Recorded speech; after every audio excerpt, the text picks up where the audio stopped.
Hello everyone, it's Suzanne Sky, and I'm sitting in the front yard, well, the side yard I guess, and I was just going to tell you what's been going on here lately. It's been exciting, but anyway, let's see. The first thing that happened was my husband likes to park the pickup under that tree right behind me. It's a rather large oak, and he also likes to leave the windows open because it's so hot. It's something we disagree about, but that's the way he does. And at the time, this was several days ago, our oldest son lent me his pickup because he didn't need it, and he wasn't going to use it, and because he got a new car, so he and his wife both drive something else, and the pickup he had was something he's just keeping because it's a good pickup, even though it's old. It's very sturdy. So anyway, he gave it to me to use for a while, because our red pickup, the one that's ours, was in the shop twice recently for repairs. So anyway, I had the truck I was using parked over here away from trees, and only the window cracked, which I wouldn't even have done that really, except my husband is one of his things. So, and my husband parked under that big oak tree with windows down. Well, he was going out to roll up windows one night, and he asked about if I had left the keys in our son's car. And I said, no, but I can go get them if you want to roll up his window, because it was cracked about an inch. And he said, no, there's no need for that. He said, I'm rolling up mine, but if mine are just an inch down, don't bother. I never bother rolling them up, he said, because, you know, and I said, well, the pickup I'm using, I'm going to roll it up because it's sensible, so nothing gets in the car overnight. We live out in the country, so it's not like somebody's going to break in usually. Small town, and but anyway, so I went out, rolled up my windows. He came out as I was going in, and he was on his way to roll up his windows, and there was a snake right along the edge of the window between inside and outside, where the window, you know, was here, and it was all rolled down.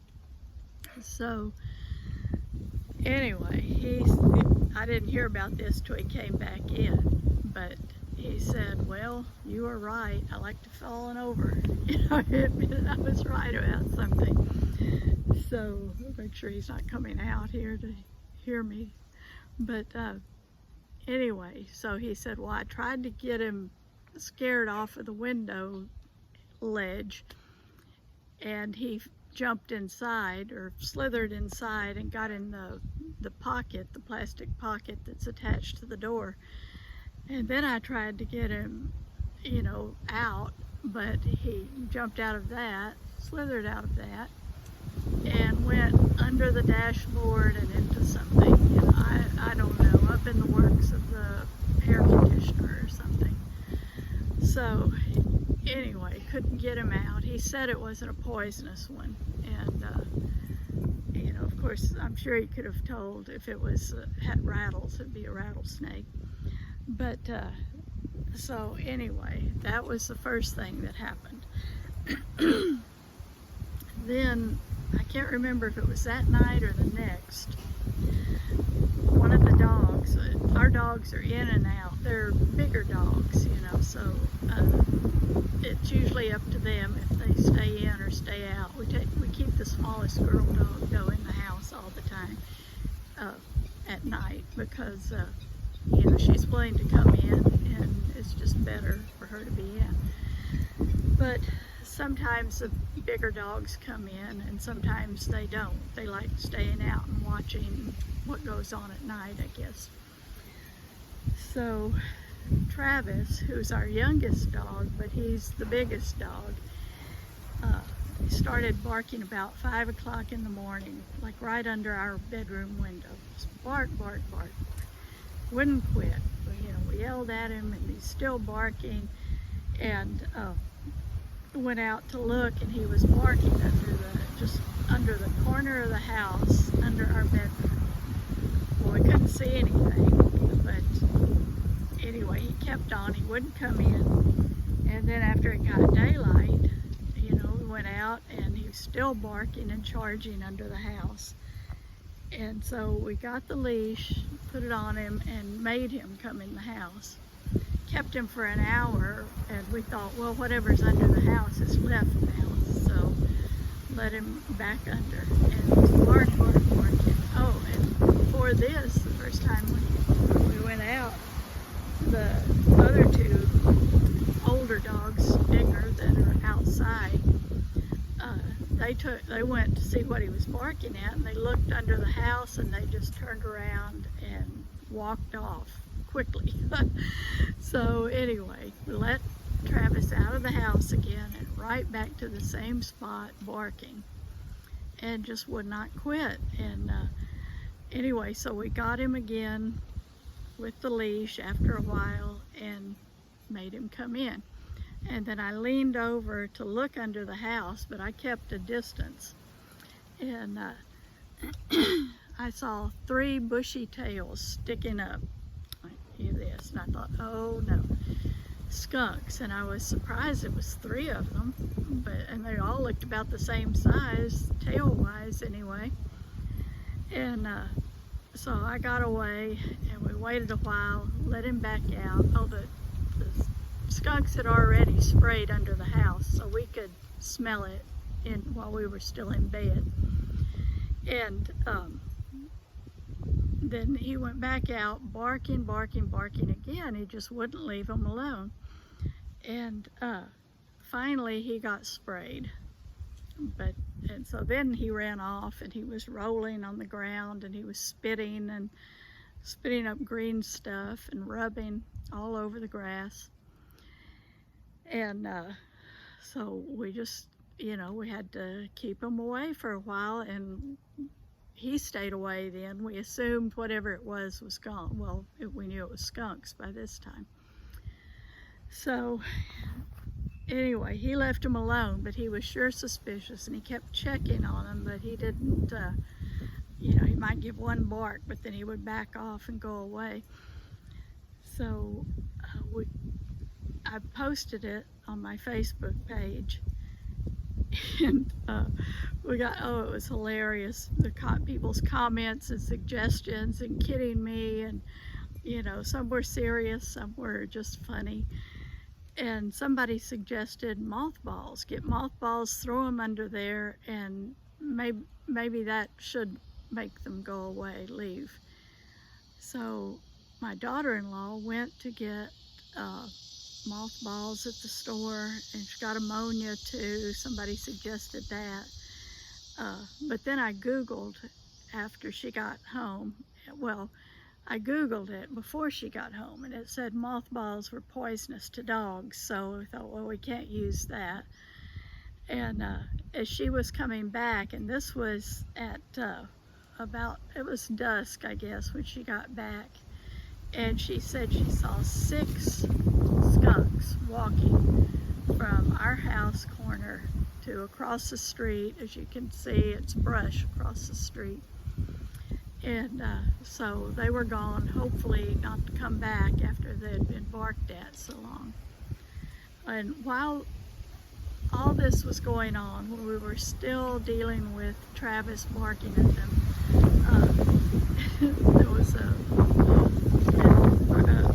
woodpecker who, for some reason, flew up and started tapping hard on our house right by the kitchen door. Well, the dogs, and we had the others inside then too, they were ready to come in and get in the cool, because this is South Texas. It's hot.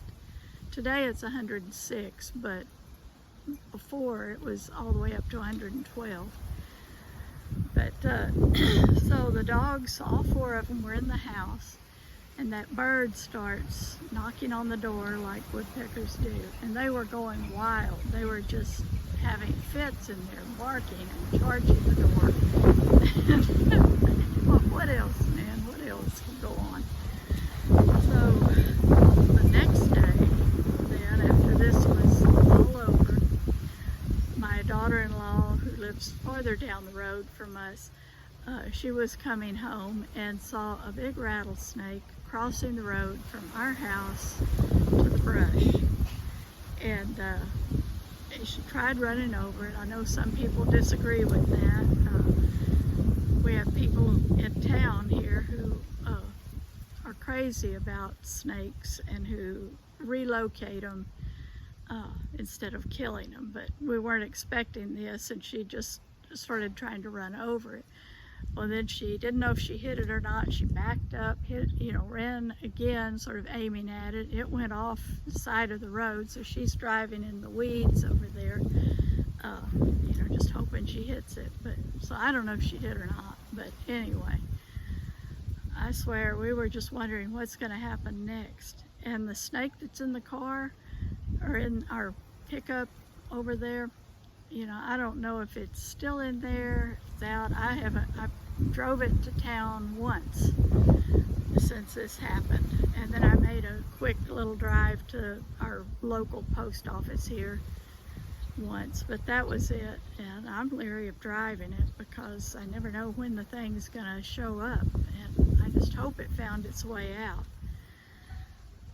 somewhere along the way. Maybe it dropped on the road, or I don't know where. Maybe it crawled out when we have the windows cracked. But yeah, anyway, let's see if I can turn this around.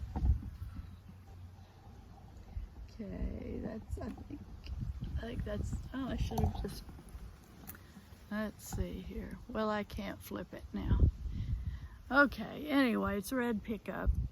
It's old, but it's been pretty good to us. And somebody suggested that we just set the pickup on fire, and then the house too, and just go live in a tent somewhere, because we've got skunks under the house, and we've apparently got a snake in the pickup. But I don't know. Anyway, it was funny. It's not something we want, but that's what happens when you live out in the country. Anyway, I guess that's it for today. I'm hoping you can hear this over the wind, because as you can tell, it's blowing pretty good. And see, I got my hair cut the other day. The only little beauty shop in town here that cuts anything, that cuts hair here in our little community, it's barely a town, she had to close it up. She lost her lease because the people are selling and moving that own it and own the house that was by the beauty shop. So, she's in the process of packing up. And, oh gosh, I don't know what I'll do after this. I guess I'll have to drive to Beeville and use Walmart for haircuts or something. But they've always got such a line of appointments, and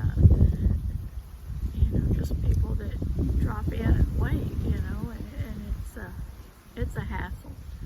At my age and my physical ability, I just it's very painful and stressful to be staying out so long, and I can only sit at Walmart. They have one at Walmart by the the outside of the checkouts. They've only got 2 small benches, and one's down by the subway end, and one's down by the haircut end. And if there's 2 people waiting there, well, then I've got to stand, and I just can't do that. So anyway, things change, and I don't dare cut my own hair. I cut my bangs sometimes, but yeah, I do a really bad job. But she tried to even them up for my last two do-it-myself bangs cut. But anyway, I guess that's it for today. And thanks for listening if you've made it this far. And please like, subscribe, comment. Have y'all had any run-ins with wild varmints around your house? This is getting, oh, and my my niece, she's so funny. My daughter-in-law have a little free library we saved up, and we went halves on buying one, and my son installed it down at the local taqueria. So, you know, we've got books coming and going all the time. And anyway, my niece said, somebody get a Spells for Dummies book out of your little free library or something, and you know, put some kind of a spell on my yard or this little acreage we've got. Anyway, that was hilarious. And no, I'm not into spells. Don't know anybody that is. It's just funny, you know, that we had all that trouble. But that's, you know, because of the heat, I guess. Animals are moving, and I don't know. Anyway, that's it for me. Thank you if you've listened this far. Bye-bye now.